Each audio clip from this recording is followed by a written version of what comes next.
ತುಮಕೂರಿನವನಾಗಿ, ತುಮಕೂರು ಪ್ರತಿನಿಧಿಯಾಗಿ, ತುಮಕೂರಿನ ಜಿಲ್ಲಾ ಉಸ್ತುವಾರಿಯಾಗಿ ತುಮಕೂರಿನ ಜನರ ವಿರೋಧವನ್ನು ಕೆಲಸವನ್ನು ನಾನು ಮಾಡೋದಿಲ್ಲ.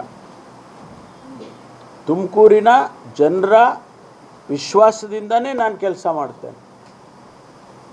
ತುಮಕೂರಿನ ಜನರಿಗೆ ತೊಂದರೆ ಆಗೋದಕ್ಕೆ ನಾನು ಬಿಡೋದಿಲ್ಲ.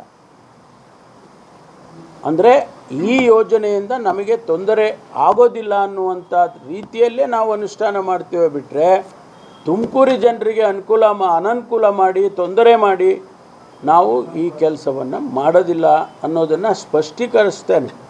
ಯಾಕೆಂದರೆ ಹೌದಪ್ಪ, ತುಮಕೂರಿನ ಏನು ಪರಮೇಶ್ವರ್ಗೆ ಇಂಟ್ರೆಸ್ಟ್ ಇಲ್ವಾ ತುಮಕೂರಿನವ್ರ ಮೇಲೆ? ತುಮಕೂರನ್ನ ರಕ್ಷಣೆ ಮಾಡಬಾರ್ದಾ?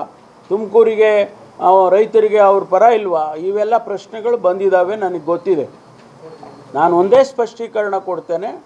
ತುಮಕೂರಿನ ಜನಕ್ಕೆ, ರೈತರಿಗಾಗಲಿ ಕುಡಿಯೋ ನೀರಿಗಾಗಲಿ ಯಾವುದೇ ರೀತಿಯ ತೊಂದರೆ ಆಗದಾಗೆ ನಾನು ನೋಡ್ಕೊಳ್ತೇನೆ. ನನ್ನ ಜವಾಬ್ದಾರಿ ಇದು. ಅದರಿಂದ ಆತಂಕ ಪಡ್ತಕ್ಕಂಥದ್ದು ಇಲ್ಲ. ಕೆಲವು ವಿಚಾರದಲ್ಲಿ ತಪ್ಪು ಕಲ್ಪನೆಗಳು ಇರ್ತಕ್ಕಂಥದ್ದು ರೈತ ಸಮುದಾಯಕ್ಕೆ ಇವತ್ತು ನಾನು ಸ್ಪಷ್ಟೀಕರಣ ಕೊಟ್ಟಿದ್ದೇನೆ. ಮಿಕ್ಕಿದೆಲ್ಲ ಇರಿಗೇಷನ್ ಮಿನಿಸ್ಟ್ರ್ ಹೇಳ್ತಾರೆ. ನಮ್ಮ ಡೆಪ್ಯೂಟಿ ಚೀಫ್ ಮಿನಿಸ್ಟರ್ ಅವರು ಸಮರ್ಥರಿದ್ದಾರೆ.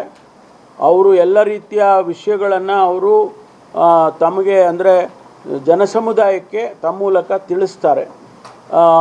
ಟೆಕ್ನಿಕಲ್ ಇರ್ಬೋದು, ನಾನ್ ಟೆಕ್ನಿಕಲ್ ಇರ್ಬೋದು.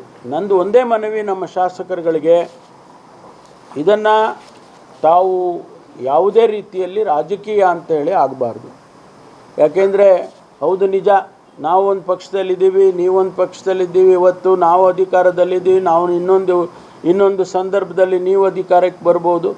ಆದರೆ ಇವೆಲ್ಲ ಶಾಶ್ವತವಾಗಿ ನೀರಾವರಿ ಯೋಜನೆಗಳಿರ್ಬೋದು ಅಥವಾ ಬೇರೆ ಬೇರೆ ಯೋಜನೆಗಳಿರ್ಬೋದು, ಅವೆಲ್ಲ ಶಾಶ್ವತವಾಗಿರ್ತಕ್ಕಂಥವು. ಹಾಗಾಗಿ ಇದರಲ್ಲಿ ರಾಜಕೀಯ ಬೆರೆಸೋದು ಬೇಡ ಅಂತಕ್ಕಂಥ ವಿನಂತಿಯನ್ನು ಕೂಡ ನಾನು ಅವ್ರಿಗೆ ಮಾಡ್ತೀನಿ. ಅವ್ರು ಮಾಡಿದ್ದಾರೆ ರಾಜಕೀಯ ಅಂತ ಹೇಳಕ್ಕೆ ಹೋಗಲ್ಲ ನಾನು.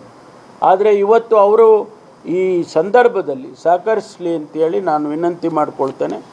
ನಿಮ್ಮ ಯಾವುದೇ ಪ್ರಶ್ನೆಗೆ ನಾನು ಉತ್ತರ ಕೊಡೋದಕ್ಕೆ ಸಿದ್ಧಿದ್ದೇನೆ.